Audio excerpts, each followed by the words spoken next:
Friends, welcome to classic home kitchen channel. நாம் இன்றைக்கி பார்க்க போகிறது பழம்பூரி. இதை நம்ம பழம் பஜ்ஜின்னு கூட சொல்லுவோம்.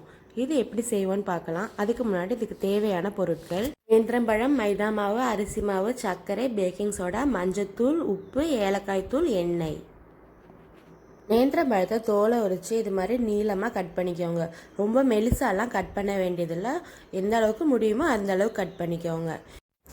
ரெண்டாக கட் பண்ணி இது மாதிரி நீளமாக கூட கட் பண்ணிக்கோங்க. ரொம்ப லெங்க்த்தியாக இருந்துச்சுன்னா உங்களுக்கு நிறையா எண்ணெய் தேவைப்படும். இதுவே சின்னதாக இருந்ததுன்னா கொஞ்சமாக எண்ணெய் தேவைப்படும். அவ்வளோதான் இதுக்கு டிஃப்ரென்ஸ்.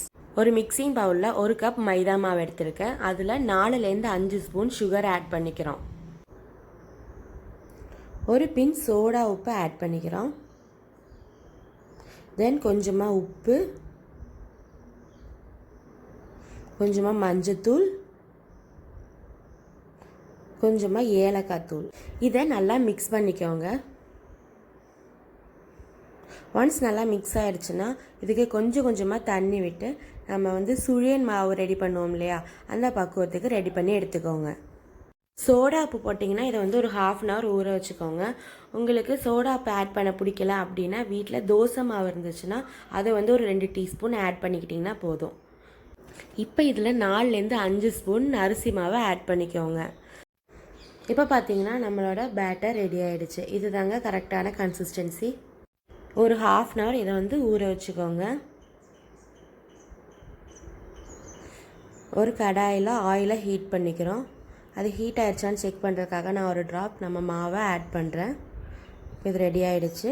இப்போ நம்ம ரெடி பண்ணி வச்சுருக்க பேட்டரில் ஒவ்வொரு பழத்தோட பீஸாக போட்டு பஜ்ஜி எப்படி போடுவோமோ அது மாதிரி எண்ணெயில் போட்டு பொரிச்சு எடுத்துக்கோங்க. இது பார்த்திங்கன்னா சீக்கிரமாகவே வெந்துடும். அதே மாதிரி அழகாக ரைஸ் ஆகி உப்பி வந்திருக்கு பாருங்களேன். பார்க்கவே ரொம்ப அழகாக இருக்குது.